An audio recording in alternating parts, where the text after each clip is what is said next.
मुख्यमंत्री पदाचा एकनाथ शिंदे यांनी आणि आता आपण जाऊया मनश्री पाठक आमच्या प्रतिनिधी आपल्या बरोबर जोडल्या गेलेले आहेत। मनश्री, एकनाथ शिंदे यांनी त्यांच्या मुख्यमंत्री पदाचा राजीनामा दिलेला आहे आणि आता ते काळजीवाहू मुख्यमंत्री बनलेले आहेत आणि ही सर्व प्रक्रिया प्रशासकीय प्रक्रिया आता झालेली आहे। मात्र 15वी विधानसभा लवकरच अस्तित्वात येईल आणि मुख्यमंत्री पदाच्या नावावर शिक्कामोर्तब होईल। कोणाचं नाव पुढे येतंय यावर बऱ्याच चर्चा चालू आहेत। काय नेमक्या राजकीय पटलावरच्या या संदर्भातल्या घडामोडी? आपण बघितलं की नव्या मुख्यमंत्री पदाच्या चेहऱ्यासाठी म्हणजे 15व्या विधानसभेच्या मुख्यमंत्री पदाच्या चेहऱ्यासाठी बरीचशी खलबत राजकीय वर्तुळात सुरू झाली। दिल्ली दरबारी सुद्धा बऱ्याचशा चर्चा झाल्याचं ऐकिवात आहे। मात्र अद्यापही अधिकृतपणे मुख्यमंत्री पदाचा चेहरा निश्चित झालेला नाही। अनेक राजकीय नेत्यांनी विशेषतः एकनाथ शिंदे यांच्या समर्थक आमदारांनी ही मागणी केलेली होती किंवा ही इच्छा व्यक्त केलेली होती की एकनाथ शिंदे हे आमचे नेते आहेत, त्याच्यामुळे ते मुख्यमंत्री व्हावेत। देवेंद्र फडणवीस यांच्या समर्थकांचंही तेच म्हणणं होतं। मात्र तरी देखील महायुतीतील वरिष्ठ नेते विशेषतः अमित शहा जो निर्णय घेतील तो आम्हाला मान्य असेल असं देखील अशा देखील प्रतिक्रिया या राजकीय वर्तुळातून उमटल्या। मात्र आज जर आपण बघितलं तर सिद्धिविनायकाच्या चरणी साकडं घालण्यात आलेलं आहे की एकनाथ शिंदे मुख्यमंत्री व्हावेत याकरता। सोबतच राजकीय वर्तुळात अशी देखील चर्चा सुरू होती की निवडणुकीच्या पूर्वी जागा वाटपाच्या दरम्यान अशा पद्धतीच्या चर्चा होत्या की एकनाथ शिंदे यांना मुख्यमंत्री पदाची काही वर्ष ही देण्यात यावीत। त्याच्यामुळे एकंदरीत चर्चांना ऊत आलेला आहे, राजकीय चर्चांना ऊत आलेला आहे। त्याच्यामुळे मुख्यमंत्री पदाचा चेहरा नेमका कोण, देवेंद्र फडणवीस की एकनाथ शिंदे, यावर अजून शिक्कामोर्तब झालेलं नसलं तरी सुद्धा ज्याच्या जास्त जागा त्याचा मुख्यमंत्री अशा पद्धतीचा फॉर्म्युला वापरला जाऊ शकतो का, तसा फॉर्म्युला देखील यापूर्वी देखील चर्चेत होता। मात्र मुख्यमंत्री एकनाथ शिंदे यांची असणारी छबी, लाडकी बहीण योजनेची मिळालेला पोचपावती, त्याचा मिळालेला निकालामधला रिझल्ट हा संपूर्ण पटल बघता एकनाथ शिंदे यांच्या नावावरती काही वर्षांकरता सुद्धा शिक्कामोर्तब होऊ शकतं अशा पद्धतीच्या बातम्या राजकीय वर्तुळात चर्चेला आहेत। मात्र अद्याप तरी अंतिम निर्णय झालेला नाही। साधारणतः विधानसभा संपुष्टात आल्यानंतर, आज मुख्यमंत्री पदाचा राजीनामा झाल्यानंतर, मंत्रिमंडळ संपुष्टात आल्यानंतर तातडीनं उद्या शपथविधी होणं किंवा नवीन सरकार बसणं हे अपेक्षित होतं। मात्र तसं होताना दिसत नाहीये। काहीसा विलंब होतोय का नव्या मुख्यमंत्री पदाचा चेहरा निश्चित करण्याला आणि त्याच्या मागे काही राजकीय कारणं आहेत का, याची मात्र जोरदार चर्चा सध्या सुरू आहे। एकनाथ शिंदे आणि देवेंद्र फडणवीस यांच्यात मुख्यमंत्री पदासाठी रस्सीखेच सुरू आहे अशा पद्धतीच्या बातम्या या राजकीय वर्तुळातून समोर येत आहेत। त्याच्यामुळे 15वी विधानसभा अस्तित्वात यायला काही वेळ लागेल, काही कदाचित दिवस लागतील, आणखी 1-2 दिवस त्याकरता जावे लागतील। खरं तर 27 आणि 28 तारखेला विधान भवनामध्ये तयारी सुद्धा करण्यात येत होती शपथविधीची। मात्र काल ती तयारी होते असं दिसत असताना अचानकपणे आज मुख्यमंत्री पदाचा कुठलाही निर्णय अजून अद्यापपर्यंत तरी आलेला नाहीये। त्याच्यामुळे 15वी विधानसभा अस्तित्वात यायला आता अद्याप आणखी काही वेळ लागणार आहे असं सध्याचं चित्र हे राजकीय वर्तुळातून समोर येत आहे। अनुपम, खरे अशा संपर्कात राहा मनश्री। आपण पुन्हा एकदा प्रेक्षकांना झी24 तासवर या दृश्यांची माहिती देऊया। मुख्यमंत्री म्हणून एकनाथ शिंदे यांनी त्यांच्या पदाचा आता राजीनामा दिलेला आहे आणि राज्यपालांकडे हे पत्र सोपवताना ते दिसतात। त्यांच्याबरोबर आहेत देवेंद्र फडणवीस आणि अजित पवार, शिवसेनेचे नेते, माजी मंत्री आणि सध्याचे शिवसेनेचे महत्त्वाचे नेते म्हणून नावारूपाला आलेले एकनाथ शिंदे भाजपसोबत युती केल्यामुळे राज्याचे 25वे मुख्यमंत्री झाले आणि त्यांनी संपूर्ण 2.5 वर्ष हा राज्याचा कारभार पाहिला।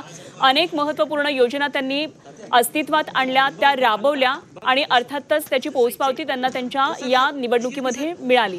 तेव्हा एकनाथ शिंदे एकंदरीतच एक बंडखोर नेते म्हणून खरं तर नावारूपाला आले होते गेल्या काही वर्षामध्ये। मात्र त्यांनी त्यांची प्रशासकीय काम सुद्धा त्यामधून दाखवून दिले, त्यातली चुणूक त्यांनी दाखवून दिली की कशा पद्धतीने निर्णय घेता येतात, राबवता येतात।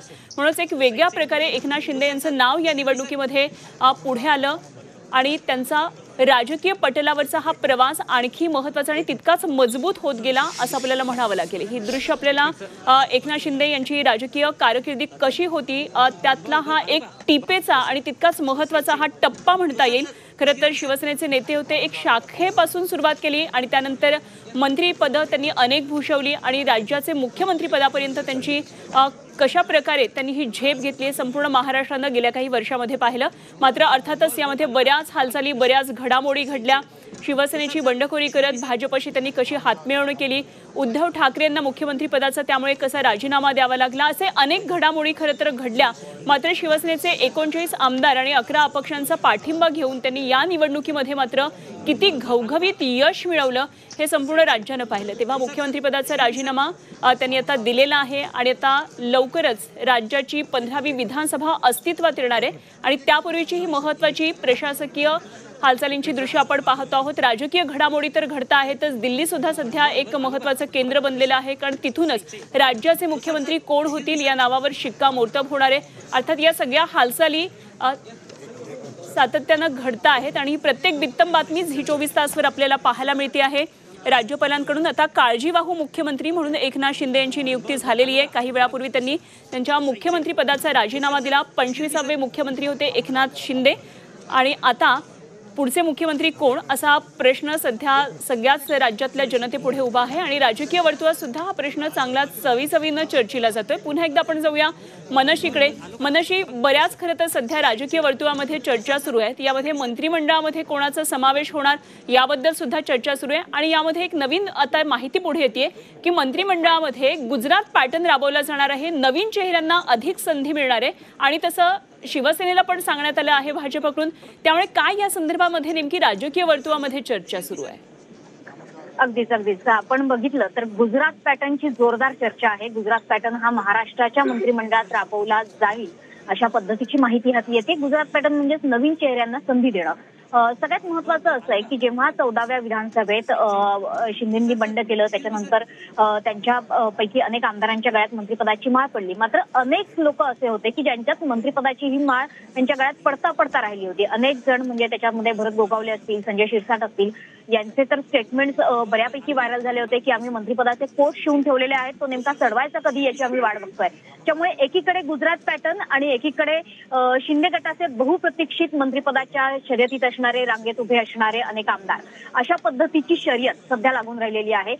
विशेषतः शिंदे गटातले जे आमदार आहेत, जेव्हा अजित पवार सरकारमध्ये सामील झाले होते, जेव्हा अजित पवार गटाच्या काही आमदारांना मंत्रिपद देण्यात आली होती, त्यावेळी बऱ्यापैकी नाराजी सुद्धा शिंदे गटात बघायला मिळाली होती की आधीपासून सत्तेत असलेल्या, विशेषतः ज्या पक्षाचा मुख्यमंत्री आहे त्या पक्षाच्या आमदारांच्या गळ्यात मंत्रिपदाची माळ पडण्यासाठी बऱ्यापैकी वाट बघावी लागते। मात्र अजित पवारांच्या गटाच्या आमदारांच्या गळ्यात मात्र ती माळ अगदी सहजासहजी पडलेली होती। त्याच्यामुळे कुठे ना कुठे ती नाराजी होती, ती नाराजी दूर करण्याचा प्रयत्न या सत्तेत केला जाईल का, असा प्रश्न आता शिंदे गटाकडून विचारला जातोय। भरत गोगावलेंनी तर स्पष्टपणे झी 24 तासची बातचीत करताना हे सांगितलं होतं की एक नव्हे मी तर 4 कोट शिवलेले आहेत मंत्रिपदासाठी, आता नेमका कुठला कोट घालायचा ते मी ठरवतो, इतके ते कॉन्फिडंट होते। त्याच्यामुळे निश्चितपणे मंत्रिपदांचं वाटप हा सुद्धा एक खूप मोठा विषय असणार आहे सत्ता स्थापनेनंतर। त्याच्यामध्ये सुद्धा रस्सीखेच होऊ शकते। सुरुवातीची जी रस्सीखेच आहे तीच अजून संपत नाहीये की मुख्यमंत्री नेमका कोण, मुख्यमंत्री पदाचा चेहरा कोण, यामधली रस्सीखेच संपल्यानंतर अर्थातच विषय पुढे जाईल आणि मंत्रिपदाच्या वाटपापर्यंत जाईल।